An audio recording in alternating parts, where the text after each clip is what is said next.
Bueno, ¿qué tal? Buenos días a todos, Dios les bendiga.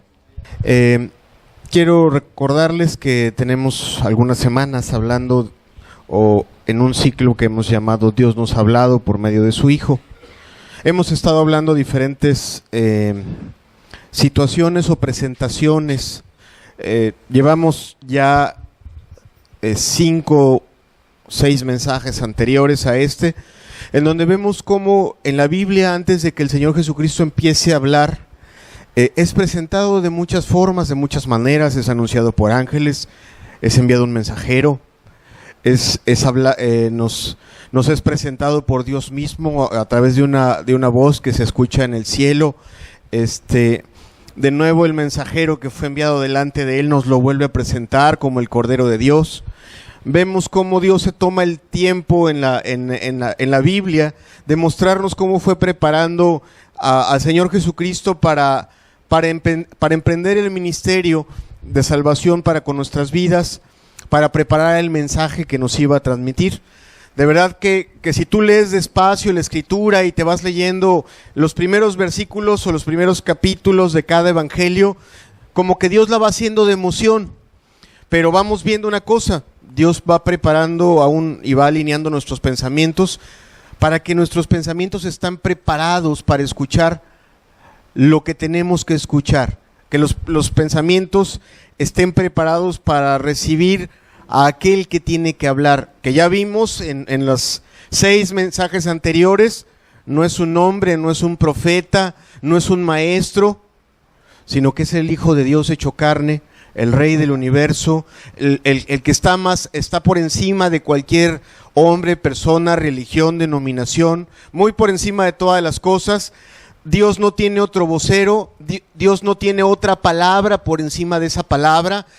Vemos en todo lo que hemos estado viendo en las enseñanzas anteriores, hemos estado viendo cómo Dios se encarga de preparar el escenario para que el Señor Jesucristo tome la palabra. Y mira, si lo pudiéramos comparar a la presentación de un rey, si estuviéramos un momento y dejáramos ir nuestros pensamientos a uno de esos lugares medievales en donde había castillos, donde había un rey, y donde se estuviera preparando la entrada del hijo del rey para ser presentado como rey, siempre es importante preparar el corazón del pueblo, ¿no? Que se pregone lo que el rey quiere hacer al presentar a su hijo. Se presenta una expectativa, se presenta un escenario, se prepara al pueblo para lo que el rey tiene que hablar, para que el día que es presentado todo el mundo esté a la expectativa para lo que va a ser el primer discurso del nuevo rey.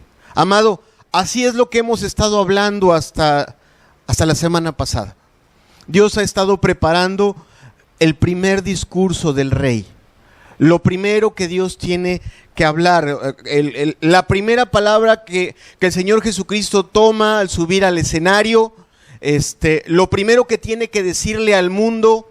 A lo mejor si tú checas los evangelios, alguna cosa dijo cuando tenía 12 o 13 años, alguna cosa hizo cuando fue a esas bodas, alguna cosa aprendimos cuando preparó su ministerio.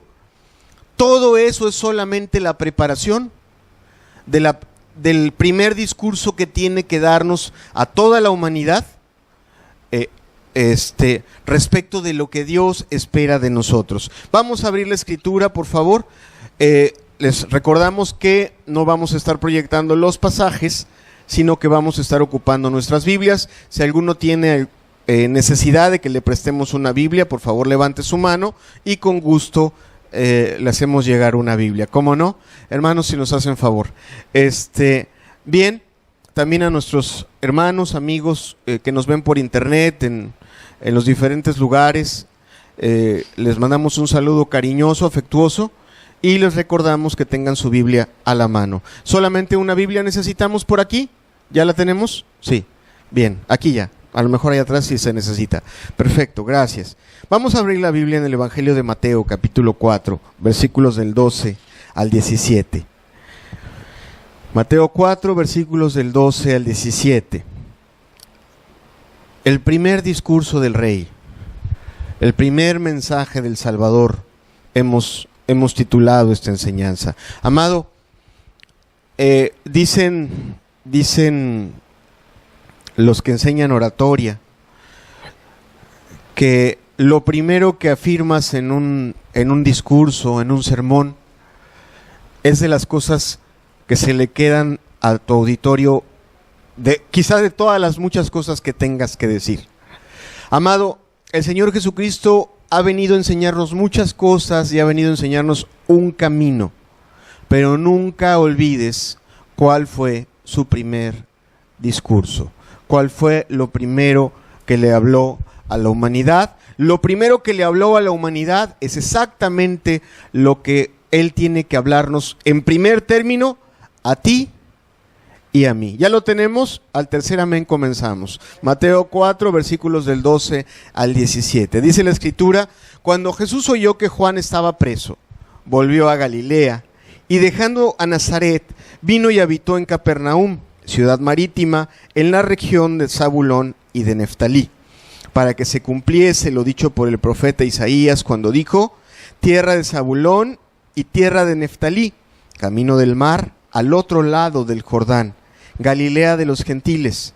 El pueblo asentado en tinieblas vio gran luz, y a los asentados en región de sombra de muerte, luz les resplandeció. Desde entonces comenzó Jesús a predicar y a decir: arrepentíos, porque el reino de los cielos se ha acercado. ¿Qué te parece si hacemos una oración y le pedimos al Señor que prepare nuestros corazones para su palabra? Padre, qué gran privilegio tenemos en esta mañana, porque tú nos has llamado y nos has traído hasta aquí. No, Señor, a poner cosas, no a poner nuestra atención en cosas de este mundo, sino a oír tu voz. Padre, prepara nuestros corazones, que así como los antiguos reyes preparaban al reino entero y llamaban a los súbditos y preparaban el escenario y mandaban a toda la corte pregonar y sonar la trompeta, Señor, para que la atención de todos estuviera puesta en lo que fuera a ser el primer discurso de aquel rey que iba a ser presentado. Así nuestros corazones estén preparados por tu Espíritu Santo.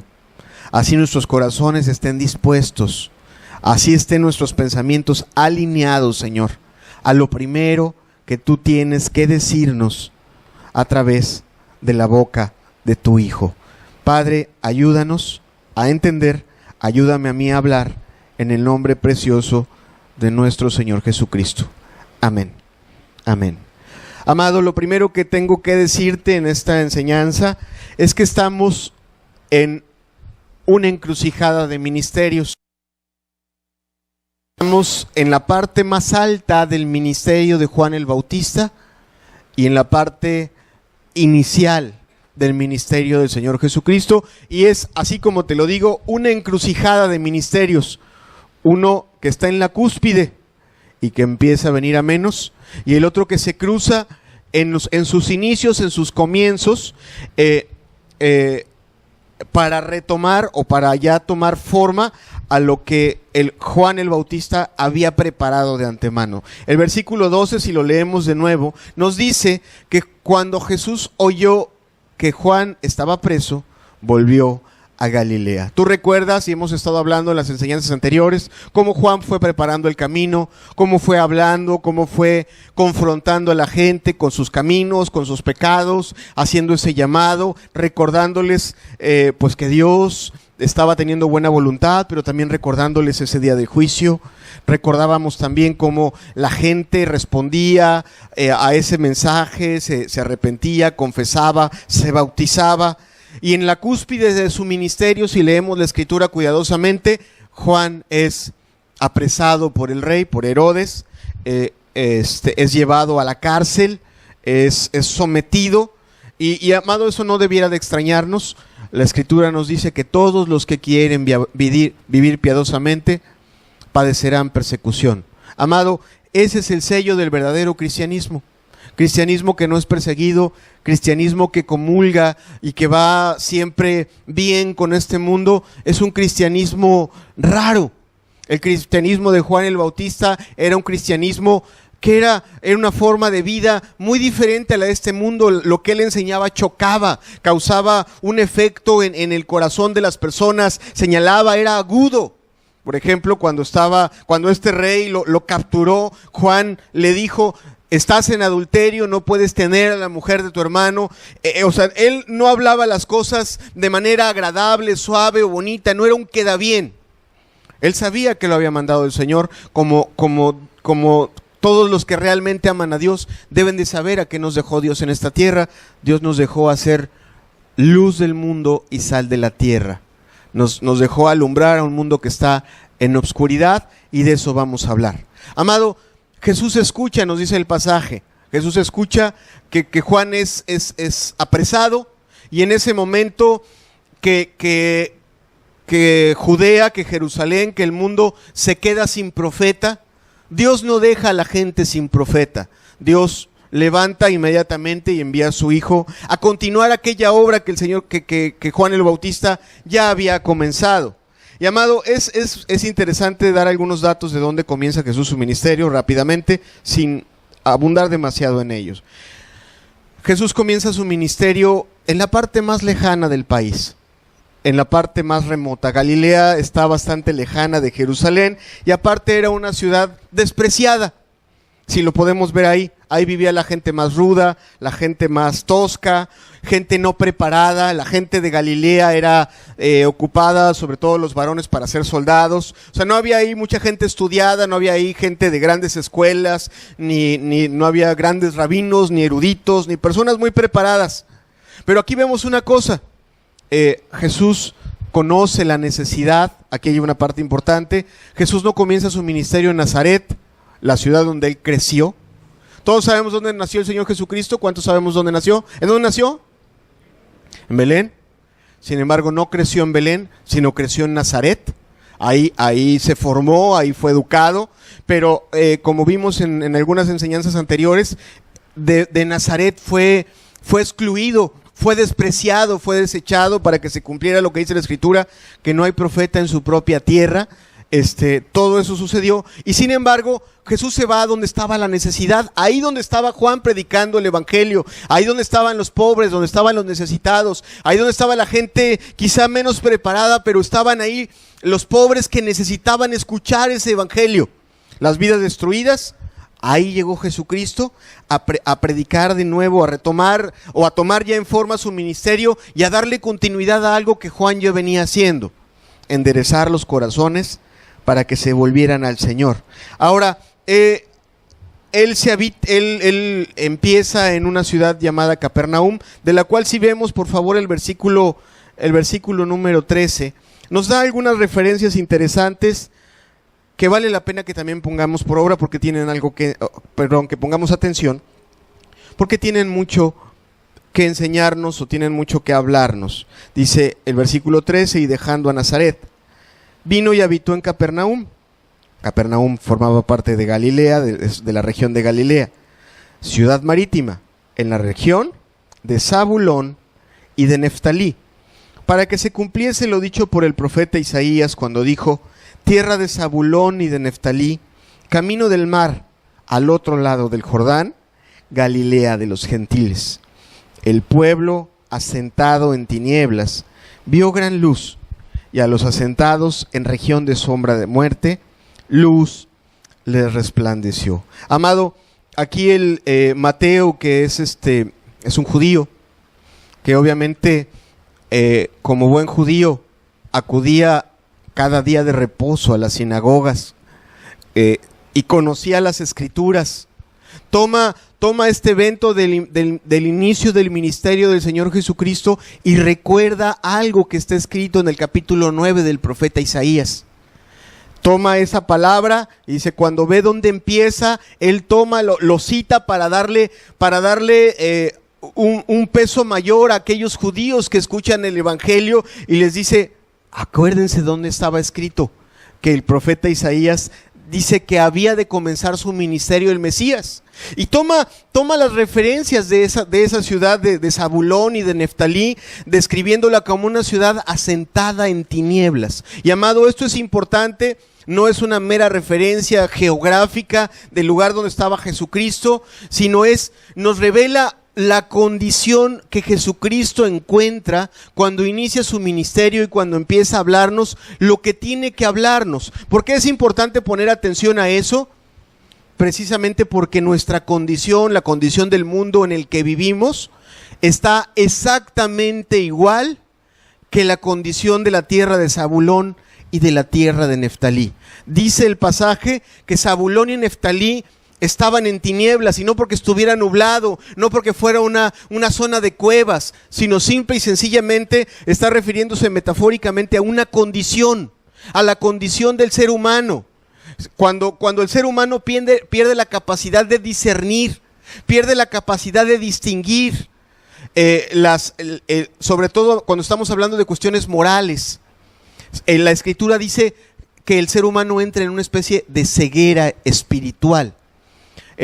Amado, cuando una persona empieza a perder la vista, pueden sucederle dos cosas diferentes. A lo mejor puede perder la capacidad de distinguir los colores, o bien puede perder la capacidad de distinguir las formas y la agudeza de ciertas cosas. Cuando perdemos esa capacidad, corremos riesgos de cometer accidentes, de cometer errores en nuestro trabajo, de hacer cosas, si estamos hablando de cosas básicas de este mundo, el perder nuestra capacidad de distinguir lo que nos rodea, nos lleva a cometer equivocaciones. Un accidente, no vemos el rojo, pensamos que es verde y nos pasamos un alto y destrozamos el coche. O bien no vemos borroso y cometemos un error en nuestro diario actuar y nos lastimamos o hacemos algo indebido en nuestro trabajo por ese error. Amado, exactamente lo mismo hace el pecado con el entendimiento del hombre. La Escritura nos dice que el pecado ciega, endurece, esclaviza. Hemos hablado en diferentes reuniones de muchas maneras. Tú sabes que ese tema se toca continuamente en este púlpito y también en nuestras reuniones de discipulado. Pero es bueno recordar algunas de estas verdades. El pecado ciega el entendimiento del hombre. El pecado obscurece el entendimiento del hombre. Hace que la capacidad del hombre de distinguir no los colores ni las formas, sino lo bueno y lo malo, empiece a entorpecerse. El hombre empieza a no tener claridad entre qué es bueno y qué es malo. Y tú lo puedes ver ahorita en los debates que hay últimamente. Por ahí en Estados Unidos ya hay una nueva ley y ya los homosexuales tienen más derechos y ya todo el mundo los está defendiendo. Amado, no tengo nada, de verdad te lo digo. Para mí toda persona que tiene una práctica homosexual es digna del amor de Dios y es un ser humano. Sin embargo, eso no deja de ser un pecado. No deja de ser un pecado como el alcoholismo, como la drogadicción, como los robos o como los asesinatos. Está condenado igual. Sin embargo, tú ves a toda una generación, a toda una sociedad defendiendo lo malo y quizá señalando lo bueno. Quizá criticando lo bueno y defendiendo lo malo. Tú lo puedes ver así. Es más, tú dile a este mundo que tú quieres guardar a tu hija jovencita y que la quieres guardar virgen para que llegue al matrimonio virgen y te van a decir que estás loco. Diles que la quieres mandar a un antro y que quieres que vaya con minifalda y todo el mundo te va a decir qué bueno, tiene derecho a ser feliz. El profeta Isaías dice que la gente empieza a llamar a lo malo bueno y a lo bueno malo. A las tinieblas luz y a las luz tinieblas. ¿Sí? Empieza a ver esa distorsión. Amado, te lo digo en serio. Ninguno de los que estamos aquí, incluyendo a un servidor, y ningún ser humano de esta tierra es inmune a los daños del pecado. Si tú recuerdas lo que le pasó a Adán y a Eva cuando cometieron su primer pecado, la Escritura dice que su entendimiento cambió, que sus ojos les fueron abiertos para ver algo que no veían. ¿No? Amado, cuando nosotros cometemos pecados, ese pecado empieza a nublar y a distorsionar nuestro entendimiento. Y eso es exactamente lo que le pasó a la gente que vivía en esa ciudad. Estaba en tinieblas. Como ya hemos hablado un poco, pero es bueno retomar, el corazón de los hombres era duro, era insensible. El cambiar de esposa, el pelearse por cuestiones económicas, era algo bien visto, era algo normal. No entender que para Dios es más importante que las familias no se destruyan, que los hijos crezcan con una referencia clara de padre, de madre, con un ejemplo paterno, con una madre que les sirva, que les enseñe. No, ahora es más fácil, no te gusta, cámbiala. Así era entonces, así es ahora. Es más, hay defensores de no luchar por tu matrimonio, sino más bien, si no te acomodó, adelante, cámbiele. Esas tinieblas había, amado, tinieblas para entender, para oscurecer, para razonar las cosas, la gente llena de resentimientos, la gente llena de corajes en su corazón. Eso, ¿cómo nubla la mente? ¿Cómo distorsiona la amargura? La amargura, fíjate, ayer teníamos una reunión con los muchachos de la congregación, y platicábamos un poquito acerca de lo que hace la amargura en el corazón. La amargura distorsiona tu forma de ver las cosas. Cuando tú tienes amargura en tu corazón, a todos los ves queriéndote hacer un mal. No me saludó porque seguro tiene algo contra mí. Llegó tarde porque me la quería hacer mal. Me miró así, seguro me estaba vivoreando. Dijo esto, seguro me tiró una indirecta. Eso es lo que hace la amargura. La amargura ocasiona malicia en el corazón, forma malicia en el corazón. Amado, esa clase de tinieblas había en el corazón de la gente. Y amado, también te digo algo, tú y yo no estamos exentos de vivir un mundo que está en tinieblas, o de que nuestras vidas, lo digo con todo respeto y amor, estén en tinieblas. Estén en tinieblas. Y amado, el hecho de que tú y yo asistamos a una iglesia, puede ser esta, o puede ser cualquier otra iglesia, no nos exenta de estar en medio de esas tinieblas, porque ese pueblo era un pueblo muy religioso. Era un pueblo que todos los fines de semana, en el Shabbat, iban a escuchar la escritura. Sin embargo, lo mucho que leían o lo mucho que sabían no les llevaba a esa libertad de juicio, de mente, sino que seguían con sus corazones duros, y parecía que los que estaban más nublados en su entendimiento eran los mismos líderes religiosos, llenos de hipocresía, llenos de engaño, su entendimiento completamente entenebrecido, llenos, el Señor Jesucristo les llama que estaban llenos de maldad, les dice sepulcros blanqueados. ¿Por qué? Porque obviamente no tenían la capacidad de ver todos los pecados que habían en su vida, estaban en profunda ceguera. Ok, el hecho de que nosotros asistamos a una iglesia, tengamos mucho tiempo asistiendo a una iglesia, incluyendo a esta, no quita de verdad, te digo, el que podamos estar en la posibilidad de estar en tinieblas, como lo que pasaba en la tierra de Zabulón y de Neftalí. Pero el pasaje nos dice algo, y si tú regresas, por favor, si tú regresas tu vista al versículo 16, en donde es retomada la palabra del profeta Isaías, en la última frase, dice que ese pueblo que estaba sentado en tinieblas, ¿qué nos dice? Vio gran luz, vio gran luz. A los asentados en región de sombra de muerte, luz les resplandeció. Amado, esa sola expresión del profeta nos deja ver la buena voluntad de Dios, porque Jesucristo no vino a condenar al mundo, sino a salvar al mundo. Jesucristo no vino a desechar a la humanidad, sino a alumbrar su condición, a sacarla del hoyo. Si estuviéramos pensando en la condición de la humanidad, quizá podríamos imaginarnos un pantano oscuro, enlodado, con aguas movedizas, en un día nublado, en una condición lamentable, oscura completamente. Y la Escritura nos pone la presencia de Jesucristo en medio de la humanidad como un rayo de sol que alumbra toda esa oscuridad y que expone toda esa condición. Amado, así nos presenta la Escritura a Jesucristo. como la luz del mundo. Y aunque no es el tema de esta enseñanza y tendremos la oportunidad de hablar un poco más acerca de lo que Jesucristo hablaba de sí mismo como la luz, una cosa tenemos que entender para acercarnos a Dios. Y la verdad es sencilla. La humanidad está en tinieblas, y cuando hablo de la humanidad me incluyo a ti y a mí.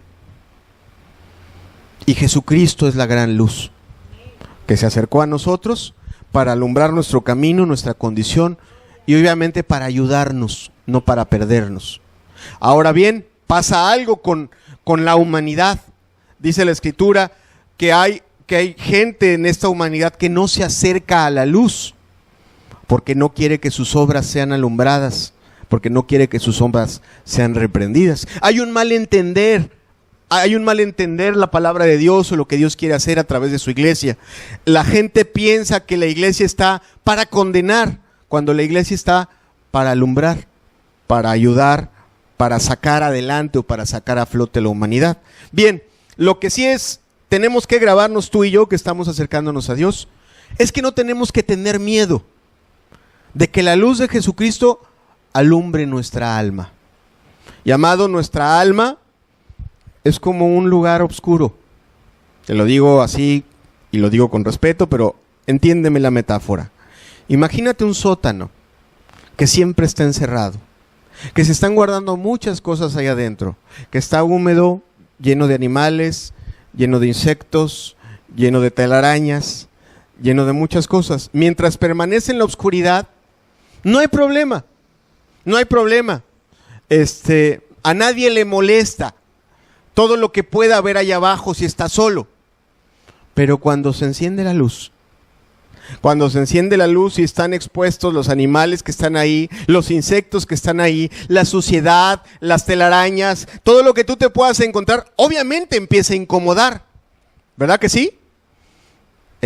Mientras una mujer está en casa y no ve toda la oscuridad que hay en aquel hueco que hay en su casa, no grita, pero cuando se prende la luz y ve al ratón o ve a la cucaracha, los gritos empiezan a salir, ¿verdad? Amado, nosotros no deberíamos de tener temor a que la luz de Jesucristo alumbre nuestras almas. Porque si Jesucristo vino a alumbrar nuestras almas, no es para perderlas, sino para salvarlas y para limpiarlas. ¿Amén? Esto lo digo, ¿por qué? Porque muchas cosas que va a decir Jesucristo a partir de este primer mensaje van a alumbrar nuestra alma y van a exponer nuestra condición, y te aseguro que van a meterse hasta lo más profundo de tu corazón. Y de seguro algunos de los que estén aquí presentes, como nos pasó a muchos cuando empezamos a escuchar la palabra por primera vez, va a pasar por tu mente el pensamiento de: alguien le dijo al pastor o al predicador lo que yo estaba viviendo. Yo tengo cuando menos a 2 familiares que me han acompañado a la congregación que me dijeron: tú le dijiste, y me reclamaron. Amado, ¿yo qué tengo que andar contando o qué los hermanos tienen que andarme contando? Nada. Es la luz de Dios la que penetra profundamente en el corazón, en tu alma. Y tú harías muy mal en cerrar la puerta para que no te alumbre esa luz y te limpie. Harías muy mal. Al contrario, si Jesucristo con su luz penetra hasta lo más profundo de tu alma, lo que tendrías que hacer es: bueno, está bien, ya lo descubriste, límpialo. ¿Sí me explico? Bien, es importante entender esa primera parte. Y entonces Jesús toma la palabra. Por primera vez el rey se para en el atrio real, en el púlpito, o como tú lo quieras ver. En el versículo 17, si lo quieres, me acompañas por favor. Dice: desde entonces comenzó Jesús a predicar y a decir: arrepentíos, porque el reino de los cielos se ha acercado. Quiero empezar por este corto mensaje o por este corto discurso por la última expresión. El Señor Jesucristo hace un llamado, no sin antes recordarle a su audiencia la buena voluntad de Dios a través de la expresión de que un reino diferente al que tú estás acostumbrado a ver, a palpar, a percibir, se ha acercado a tu vida. Amado, es importante también poner en nuestra mente esa parte, esa idea que la Escritura nos quiere formar en nosotros.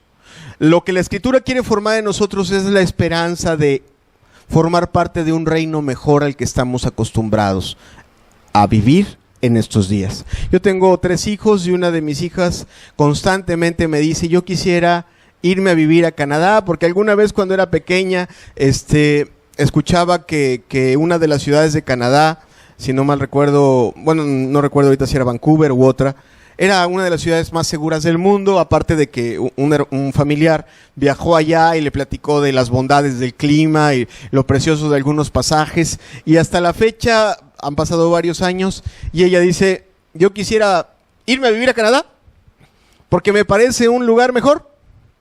Ok, lo que la Escritura quiere formar en nuestras mentes, y no es la Escritura sino Dios mismo, es abrir nuestros pensamientos a que existe otra vida, a que existe otro reino diferente al que estás acostumbrado a vivir, que tiene otras casas, que tiene otro gobierno, que tiene otra clase de personalidades, que tiene otra clase de circunstancias diferentes, mucho mejores, mucho más hermosas, en donde obviamente el que reina es Dios, en donde están sus ángeles, en donde hay habitantes, en donde hay una ciudad, en donde hay paisajes, en donde hay muchas cosas. Es un reino diferente. La Escritura le enseña, o Dios a través de su palabra le enseña a los cristianos a esperar, heredar una porción en ese nuevo reino. ¿Cuántos dicen amén? Ok, pero el mensaje del Señor Jesucristo comienza diciéndole a la gente: ese reino del cual forma parte Dios, de ese reino que le pertenece a Dios, no dice búscalo, sino dice: ese reino te vino a buscar a ti. Ese reino se acercó a tu vida. Ese reino te vino a invitar. Ese reino está interesado en ti, en que formes parte de él, con todo lo que ello implique. Es muy fuerte la expresión, es muy fuerte en muchos sentidos, porque nos muestra el interés que tiene Dios por nuestras vidas. Ayer precisamente también en esa otra dinámica que teníamos con los jóvenes, estábamos haciendo un ejercicio muy sencillo en donde tratábamos de visualizar aquellos pensamientos que vienen a nuestra mente, como nadie me quiere, Dios no le importo, pues soy poca cosa, en fin, muchas de esas situaciones. Y los mismos jóvenes me daban algunas ideas de cómo sí le importamos a Dios, de cómo Dios sí nos ama, de cómo para Dios sí somos especiales. De la boca de ellos salía: amado, esa sola idea de que Jesucristo nos diga: el reino de los cielos se ha acercado a tu vida o a mi vida, nos recuerda, 1, que somos su creación; 2, que Dios no ha perdido el interés por nuestras vidas. Y eso deberíamos de tenerlo muy presente siempre. Es más, antes de escuchar ese mensaje, ya llevamos 2 ideas aquí. Nuestra condición es de tinieblas. Como vivimos y como vive este mundo, está en tinieblas y está muy lejos de ser lo que ese reino, como quiera que es precioso y podríamos hablar mucho de él. Ese reino de luz, de amor, de bondad, de justicia. Ese reino lleno de muchas cosas hermosas. Es muy diferente el uno del otro. Sin embargo, el mensaje de Jesucristo es: ese reino se acercó a ti, porque tiene interés en ti, porque Dios tiene interés en tu vida, no ha perdido el interés por lo que eres y te quiere ayudar. Ahora bien, con ese interés en nuestras mentes, con ese interés en nuestros corazones, veamos de nuevo el versículo 17. Ese pequeño discurso inicial del Señor Jesucristo nos reitera el interés de Dios en que nuestra vida y nuestro camino sea transformado. Dice: desde entonces comenzó Jesús a predicar y a decir: arrepentíos. Arrepentíos. Fíjate cómo no es un gran discurso. Es más, si tú leyeras con calma en tu casa Marcos 1:15, la única diferencia que encontrarías entre evangelio y evangelio es que en el libro de Marcos es dicho: arrepentíos y creed en el evangelio. Es la única diferencia. 2 o 3 palabras dos expresiones. Amado, es lo primero que Dios quiere tratar con nuestras vidas. Y te lo digo ¿por qué? Porque es lo que Dios viene tratando con la humanidad desde el principio de los tiempos. Dios creó al hombre para que sea a su imagen y semejanza, para que cumpla una función, para que viva conforme a sus estándares, para que lo ame, para que viva dependiendo de él, para que lo adore, para que esté cerca de él. A Adán y a Eva los hizo así. La Biblia nos enseña que el hombre se desvió. ¿Sí entendemos esa parte o no la entendemos? Isaías nos dice, cada cual se apartó por su camino. Cada uno de los hombres de esta humanidad, de esta generación y de generaciones anteriores, han escogido un camino diferente a aquel por el cual fueron creados. Amado, te lo voy a poner con otra cosa para que lo entendamos claro. Mira, cuando tú observas a los pájaros en la mañana y los escuchas cantar, tú te das cuenta de una cosa. Los pájaros entienden para qué fueron creados. Ellos empiezan el día alabando a Dios, cantando a los cielos.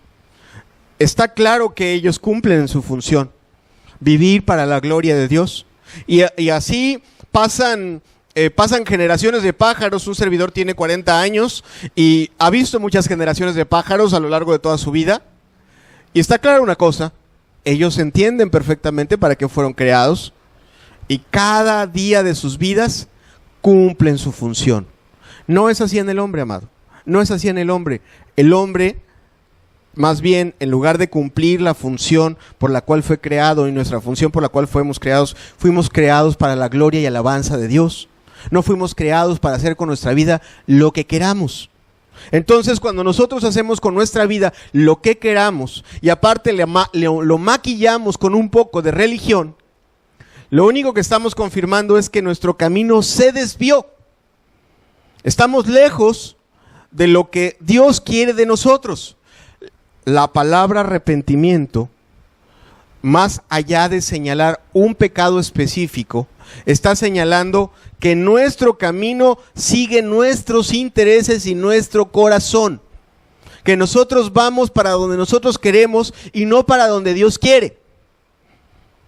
¿Sí me explico? Dios nos creó para ir hacia acá y nosotros vamos hacia allá. ¿Sí? Entonces, esa palabra de Jesucristo está repetida desde los profetas, es mencionada desde los primeros capítulos de la Biblia, está reiterada por los profetas, es el llamado de Dios a su pueblo, es con el que contiende una y otra vez, es el mensaje que predicó Juan. Y Jesucristo, lejos de decirnos, bueno, ahora sí ya es nuevo rey, nuevo mensaje, no, porque Jesucristo vino a hablarnos lo que le fue dado de arriba. ¿Cuántos dicen amén? Entonces, el llamado es el mismo, con un elemento diferente.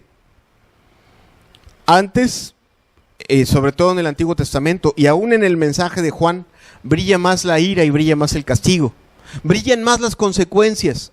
En este nuevo mensaje brilla otra cosa. Brilla la gracia, la misericordia y el amor de Dios. Sin embargo, la voluntad de Dios para con nosotros no cambia un pelo, no cambia un milímetro, no cambia nada.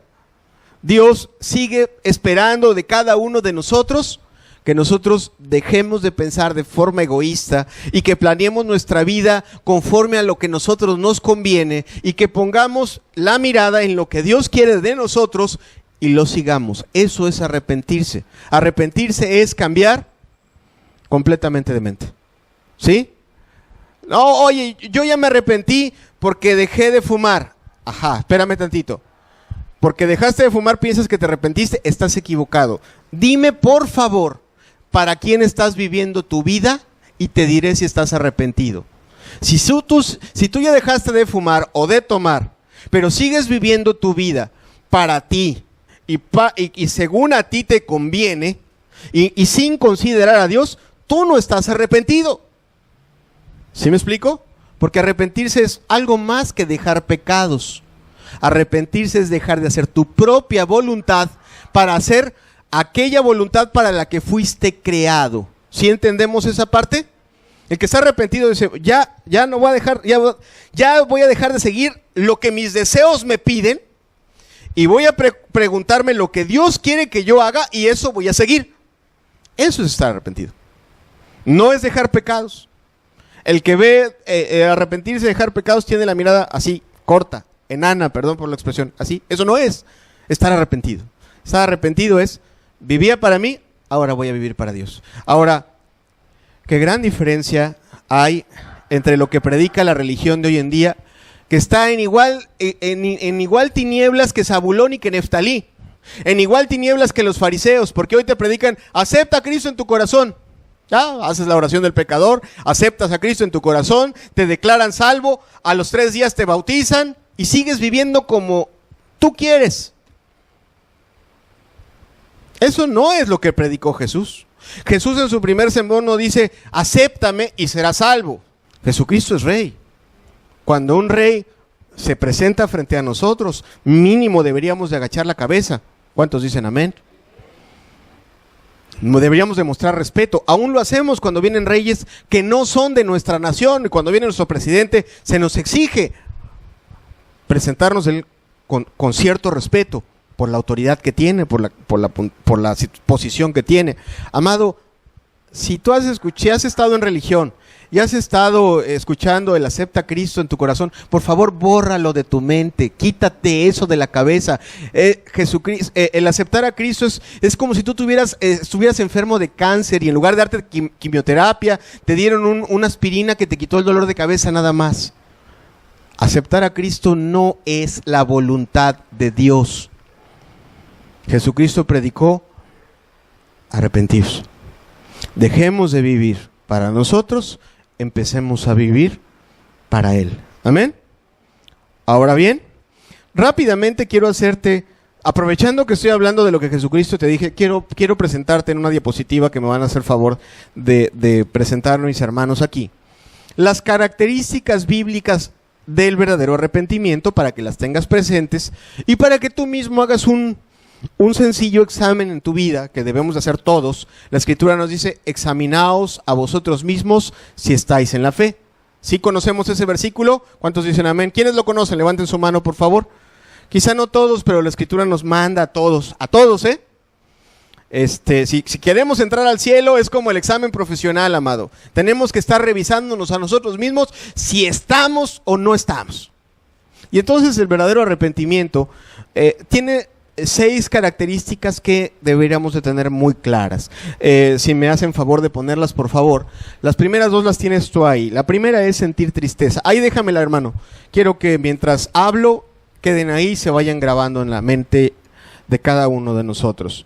La primera de las características es sentir tristeza por tus pecados. La Biblia nos enseña así. Por ejemplo, cuando Pedro predicaba el Evangelio y le recriminaba a las personas que por sus pecados había muerto Jesucristo, ellos se sintieron tristes. La Escritura dice que los que escuchaban a Pedro se compungieron de corazón, sintieron tristeza. Amado, esa es una característica básica. El que no se ha sentido triste difícilmente se podrá arrepentir, porque la primera aparte de sentir tristeza, demuestra que el Espíritu Santo está influenciando en tu vida. Dice la Escritura que la tristeza que es según Dios produce arrepentimiento para salvación. ¿Sí? El arrepentimiento comienza con que Dios exponga tu condición, muestre tu vida, muestre claramente el error de tu camino, y eso haga que se sientas triste, que te produzca un dolor. Eso es algo que por toda la Biblia está reiterada. Número dos, aparte de esa tristeza que te puede producir, a lo mejor tú dices, wow, no sabía que había vivido para mí mismo y mira todo lo que mi pecado hizo. A lo mejor la tristeza es pues porque lastimaste a tu hijo, porque destruiste tu matrimonio, porque tú mismo te hiciste daño, porque perdiste tu empleo y ahorita te estás dando cuenta y te sientes triste y te sientes mal. La segunda característica tiene que ver con que tus pensamientos, en lugar de estar pensando en ti, se dirigen hacia Dios. Esa misma tristeza es transportada en pensamientos claros de que, bueno, yo mismo me he metido en muchos problemas por mis pecados y por mi mal camino, pero me he metido en problemas con Dios. El verdadero arrepentimiento está acompañado de un pensamiento de vergüenza para con Dios. Tú puedes, esto que te estoy diciendo lo puedes comparar con algunos de los salmos penitenciales que David escribió. Escribió cuando menos 2 salmos, cuando cometió adulterio y mandó a asesinar al esposo de la mujer con la que adulteró. Ahí queda claro que el hombre no solo se estaba lamentando porque había fallecido su hijo, el que engendró con esta mujer, sino que estaba él pensando, y con vergüenza estaba pensando, que había ofendido a Dios. Uno de ellos dice: contra ti he pecado, contra ti solo he pecado. Mi pecado está siempre delante de mí. He hecho lo malo delante de tus ojos. O sea, lo que en David había era una vergüenza, le cayó el 20. Mira, amado, lo que hoy tiene este mundo es que no siente nada de vergüenza por lo que hace.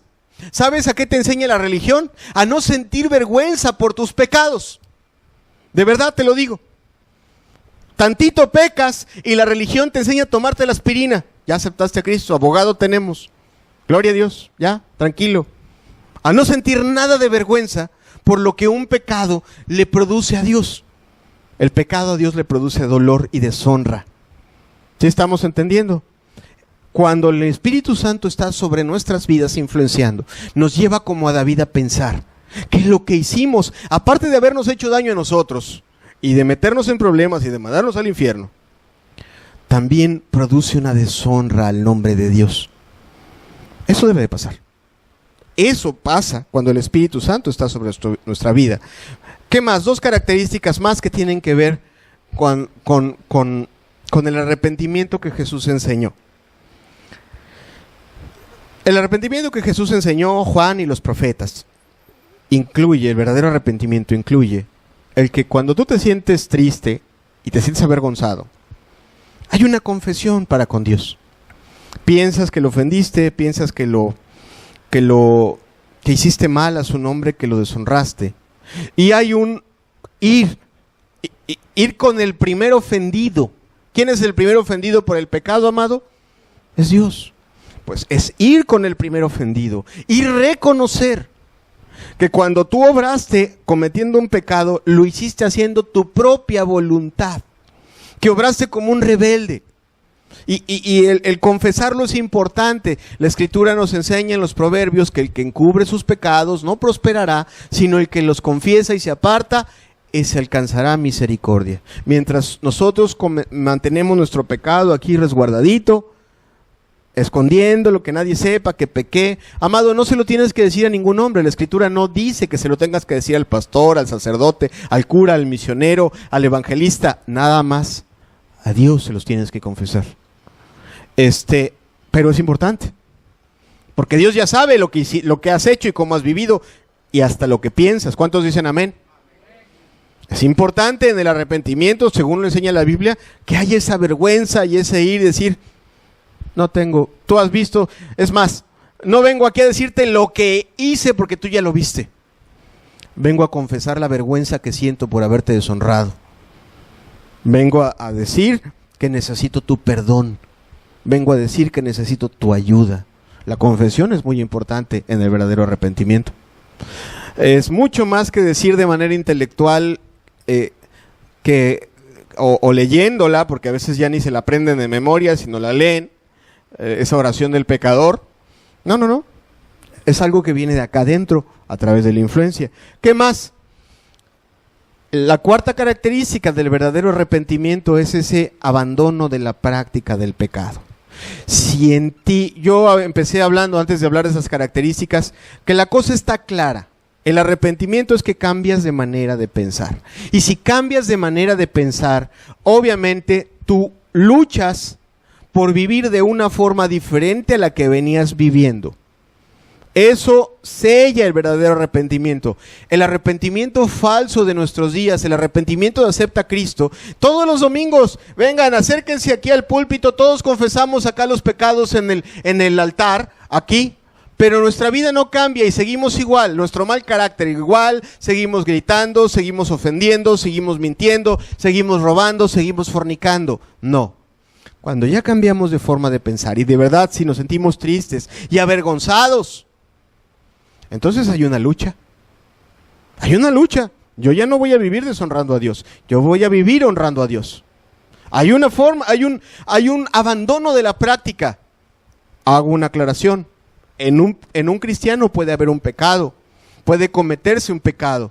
Sin embargo, el cristiano vive todos los días de su vida luchando por no pecar, luchando por honrar a Dios.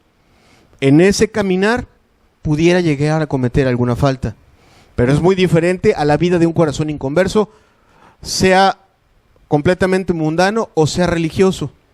El corazón inconverso no está luchando por no pecar. El corazón inconverso peca cuando bien le viene en gana. Y si tiene maquillaje de religión encima, aparte de pecar, se busca sus paliativos para no sentirse mal por pecar. El corazón convertido o arrepentido está luchando todos los días por honrar a Dios y por no deshonrarlo. Y pudiera llegar a pecar. ¿Y sabes qué pasa cuando peca? Siente dolor y siente vergüenza. Y vuelve a hacer lo mismo que estamos aprendiendo aquí. Pequé y te deshonré. Necesito tu perdón y necesito que me ayudes a vivirte honrando. Hay una gran diferencia. No sé si me explico. Son caminos completamente diferentes y son intenciones completamente diferentes. De hecho, la quinta característica del arrepentimiento es que el abandono de los pecados no es una cuestión externa. No se trata de que ya soy de la religión y ya me compré la falda larga, y ya soy de la religión y ya traigo acá Biblia. Y bueno, ya el pastor nos dijo que tenemos que hablar, ya no tenemos que hablar malas palabras, y ya me dijo que no tengo yo que andar metiéndome en las discos o tomando, fumando. Pues voy a hacer como lo que me dijo el pastor. No. El verdadero arrepentimiento empieza acá adentro, en las intenciones, en los pensamientos. Los motivos del verdadero arrepentimiento son: yo voy a honrar a Dios. ¿Sí? Más allá de lo que pueda decir un hombre, un maestro, la iglesia, el pensamiento del verdadero arrepentimiento está en: yo voy a honrar a Dios. Por lo tanto, sus actos están motivados desde acá. No lo hace solamente por una cuestión exterior de qué van a decir de mí, sino lo hace por una motivación interior que dice: ¿qué va a pensar Dios de mí? Yo necesito que Dios vea con agrado mi vida. Yo necesito esforzarme para buscar su honra. Por lo tanto, el verdadero arrepentido no solo está cuidando de afuera, está cuidando aún lo que piensa. ¿Sí me explico? Cuando tú ves a Jesús enseñar del adulterio, dice: bueno, no solo el que es adúltero, el que está con una mujer, sino también es adúltero el que piensa en estar con una mujer y la codicia y la desea. El que está arrepentido entiende eso y dice: sí, es cierto, voy a cuidar mis pensamientos, porque con mis pensamientos honro o deshonro a Dios. ¿Sí comprendemos esa parte? Entonces, esa también es una característica. Y la última, y por supuesto no menos importante, es que el que está verdaderamente arrepentido, cuando una persona está verdaderamente arrepentida, se ve. Se ve. No tiene que decirle a los demás que está arrepentida. Se ve. Se ve en sus actos, se ve esa transformación, se ve esa lucha de estar viviendo de una manera diferente. Por ejemplo, tú veías a la señora que siempre estaba amargada y siempre la carota, así. Y le hacías una pregunta, la respuesta así, parca, dura, hiriente. Tenía oportunidad y paz, malas palabras o críticas o situaciones así. ¿Por qué? Porque su misma amargura reflejaba su estado. Si la mujer se arrepintió de la amargura, se ve en su forma, se ve en su trato.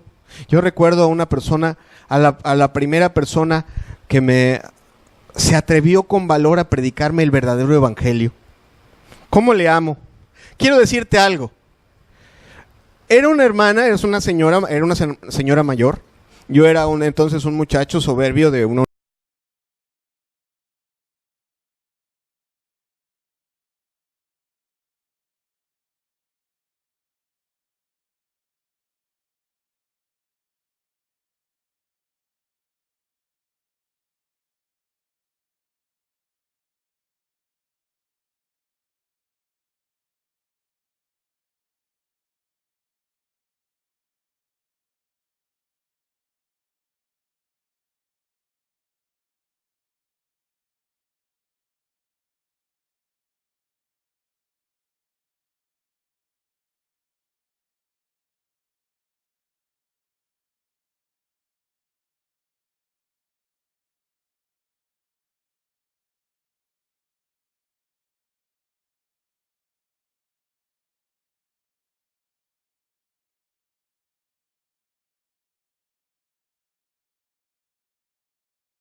Cuando estamos amargados, así cuando perdonamos todos los días, naturalito brota una actitud nueva y diferente. ¿Sí? Entonces, algo que es importante en el verdadero arrepentimiento es eso. Bien, quiero terminar esta enseñanza y si me haces favor de pasar o regresar, por favor, amado hermano, a los puntos 1 y 2. Quiero terminar esta enseñanza aplicándola a nuestras vidas con mucho respeto. Pero es importante, porque mira, algo tengo yo claro como pastor y como predicador. Y yo estoy aquí y todos los que se paran en este lugar estamos aquí para anunciarte el Evangelio con la mayor fidelidad posible. No estamos aquí para presentarte un cuento ilusorio que al final de cuentas no te lleve a Dios, sino estamos aquí para presentarte la medicina tal y como es y que esa medicina te ayude a ir a Cristo. La Escritura nos enseña que no son los oidores de la palabra los que alcanzarán misericordia o los que serán justificados delante de Dios. ¿Quiénes son? Los hacedores, los que la han escuchado y la han puesto por obra. Entonces, yo quiero hacer una aplicación sencilla, lo hago con respeto, pero te pido que abras tu mente y tu corazón a lo que te voy a decir. El arrepentimiento nos dice, o más bien las características bíblicas del arrepentimiento, la primera es sentir tristeza. Pregúntate tú, ¿cuántas veces te has sentido realmente triste por tus pecados? Pregúntate, si la respuesta es sí, bueno, qué bueno, dale gracias a Dios. Si la tristeza fue profunda, si la tristeza te llevó a llorar por ellos, gracias a Dios. Si no te ha llevado la verdad, si siendo honestos, nunca te has sentido triste por tus pecados, suplícale al Espíritu Santo que trate sobre tu vida. Pídele.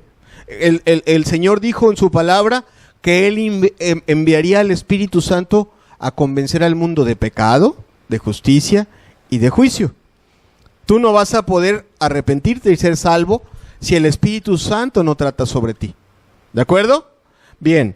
Segunda pregunta. La segunda característica del arrepentimiento bíblico verdadero es que te has sentido avergonzado por tus pecados. La pregunta que aplico a tu vida es si eso realmente ha pasado en tu vida, más allá de sentirte triste. ¿Ha pasado fuertemente por tu mente, por tu corazón, por tus pensamientos, una profunda vergüenza por haber deshonrado a Dios con tu vida? Si es así, gracias a Dios, vamos bien. Si no es así, repito la primera sugerencia, suplica a Dios que el Espíritu te ayude. Eso no lo vas a poder hacer tú como un mero ejercicio mental. Yo no vengo aquí como Jorge Bucay a darte buenos consejos, ni bonitos pensamientos. La vida la da el Espíritu Santo, no la palabra, o no la palabra de un hombre. ¿Qué más? El punto número 3 es, como tercera característica está que el arrepentimiento incluye una confesión clara a Dios de nuestra condición. Algunos la ven como una confesión de todos los pecados, algunos la ven como una confesión de ser pecador, sintiendo esa vergüenza. Mira, amado, como quieras que sea, como quiera que sea, la pregunta es la siguiente: ¿ha habido eso en tu vida? ¿Ha habido? Una vez platicaba con una persona y me decía, yo quiero ser cristiano, y le preguntaba algo tan sencillo como eso: ¿ya le confesaste tus pecados a Dios? Porque tú me estás diciendo que quieres ser cristiano, ¿ya se lo dijiste a Dios? Si ya se lo dijiste a Dios, oye, pues qué bien, ¿no? Pero ya se lo dijiste con vergüenza. ¿Ya le dijiste lo que eras? ¿Ya le dijiste que te sientes avergonzado de lo que eras? ¿Ya le dijiste que te perdone de lo que eras? Estoy seguro que si le dices que te perdone de lo que eras, a lo mejor Él te dé la posibilidad de ser cristiano. Yo a lo mejor te puedo decir bienvenido a la iglesia. Ese es mi deber como servidor humano. Pero el único que te puede decir bienvenido en el cielo es Él. Y para que te dé la bienvenida en el cielo, no se permiten las recomendaciones pastorales. Tienes tú que dirigirte a Él. ¿Sí vamos comprendiéndonos aquí? Entonces pregúntate tú eso en tu propia vida. Y si lo has hecho, y si no lo has hecho, y quieres ser cristiano, pues yo no sé qué estás esperando. Hágalo. Hágalo siempre y cuando esas dos esa tristeza y esa vergüenza que te mencionaba anteriormente esté presente en tu vida. Si no, pídele al Espíritu que eso venga a tu vida y hazlo. El punto número 4 es el abandono de la práctica de pecar. Hazte tú la pregunta a ti mismo, para tú saber, no para conmigo, es una pregunta que se debe quedar en tu conciencia y que es clara en el conocimiento de Dios. ¿Estás tú realmente decidido y resuelto a vivir para Dios, dejarlo de ofender y someterte en tu vida a todo lo que Él te pida? Eso respóndetelo tú. ¿Hay pecados todavía de los que cometías? ¿Los hay? ¿Cuántos hay? ¿Cuántos has dejado? ¿Con cuántos estás luchando? Eso deja ver tu estado de arrepentimiento, tu verdadera convicción. Si lo que te convenció de pecado fue el Espíritu Santo o fue otra cuestión. Si en ti hay un claro, no quiero más pecado y voy a luchar con él a como dé lugar, ¿vamos bien? Si en ti hay pues bueno, pues es que la carne es débil, hermano, es que es bien difícil, estamos bajo la gracia. Amado, con respeto te digo, no estás arrepentido y estás lejos del reino de los cielos, más bien en tinieblas estás. ¿Qué más? Versículo 5, inciso 5, nos dice que los pecados se abandonan de corazón. La pregunta es, tus intenciones. ¿Cómo están tus intenciones? ¿Qué es lo que primero piensas en la mañana? ¿Tu primer pensamiento de la mañana es voy a vivir para Dios y lo voy a honrar? ¿Tu primer pensamiento de la mañana, tu primera petición de la mañana no es Padre, cuida a mis hijos, Padre, que no me falte el pan, Padre, que esto para mí, que mi trabajo no? ¿Tu primer pensamiento en la mañana es quiero que tú seas honrado y glorificado? Porque así empieza el Padre Nuestro. ¿Cómo empieza el Padre Nuestro? Danos nuestro pan de cada día. O perdona nuestras ofensas. ¿Así empieza el Padre Nuestro? Padre, cuida a mis hijos. No. ¿Cómo empieza el Padre Nuestro? Santificado sea tu nombre.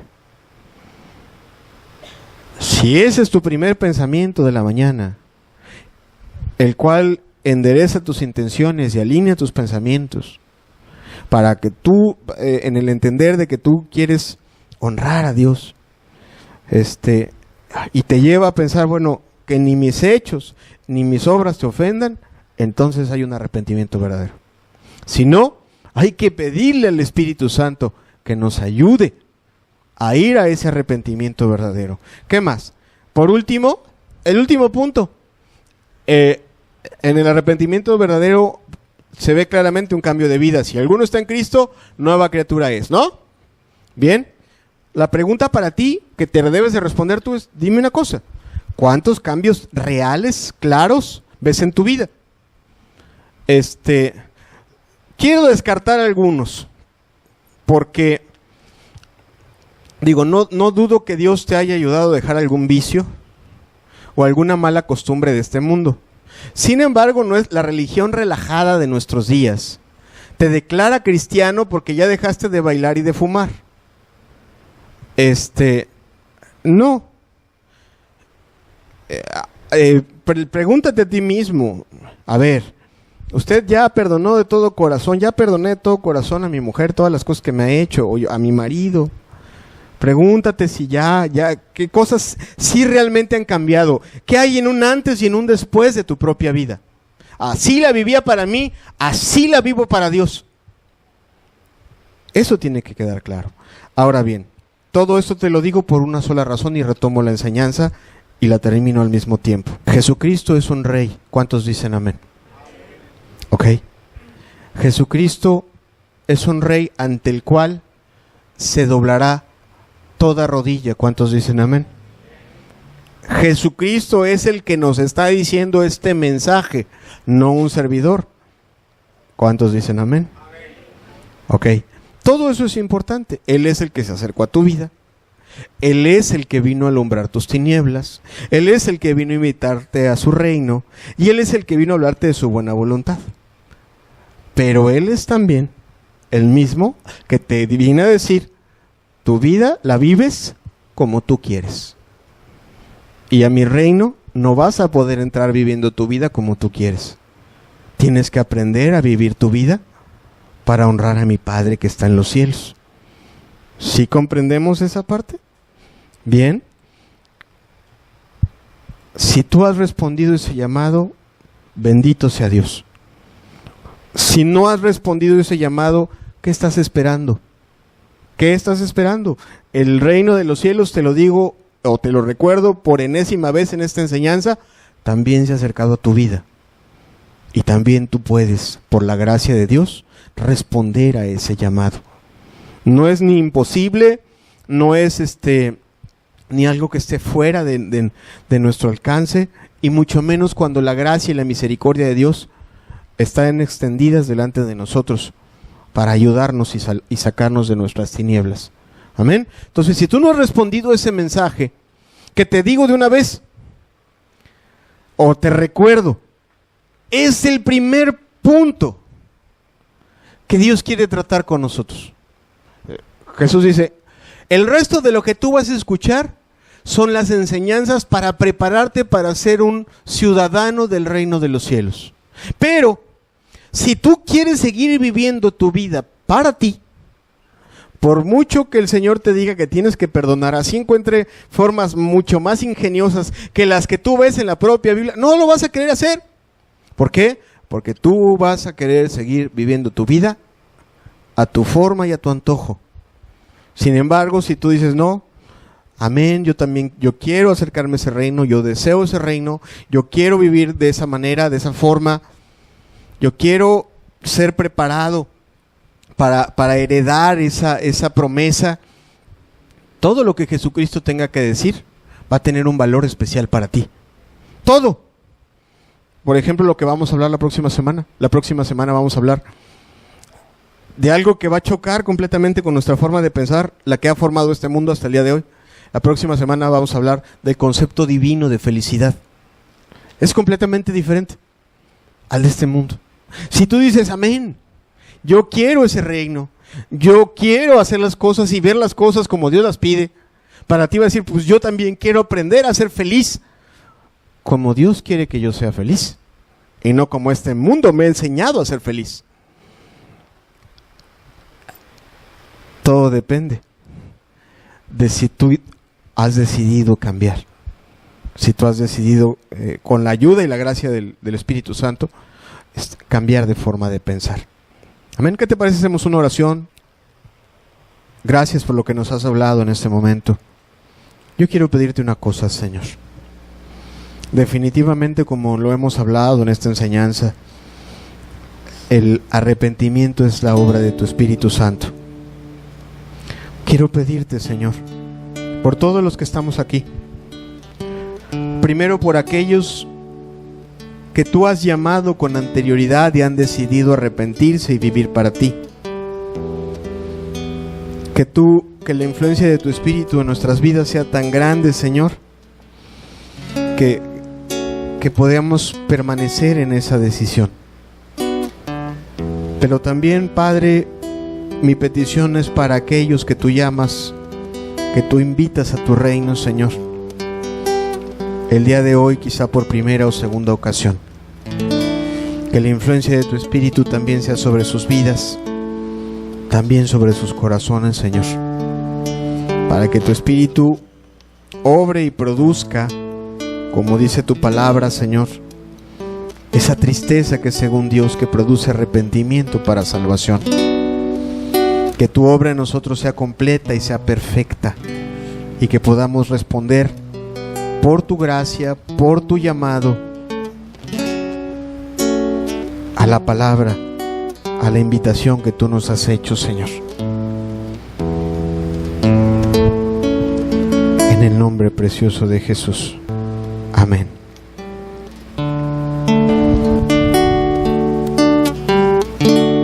Hoy vengo a tu presencia pecados no están ocultos ante ti. Tú ya lo sabes todo. Y me arrepiento de verdad. Hoy vengo a tu presencia. Mis pecados no están ocultos ante ti. Tú ya lo sabes todo. Y me arrepiento de verdad. Aquí estoy, límpiame. Trae tu luz a mi ser, que no quiero ocultar mi maldad ante ti. Aquí estoy, clamo a ti. Tu perdón llega a mí. Vuelve a ocupar el primer lugar en mí. Aquí estoy, límpiame. Trae tu luz a mi ser, que no quiero ocultar mi maldad ante ti. Aquí estoy, clamo a ti. Tu perdón llega a mí. Vuelve a ocupar el primer lugar.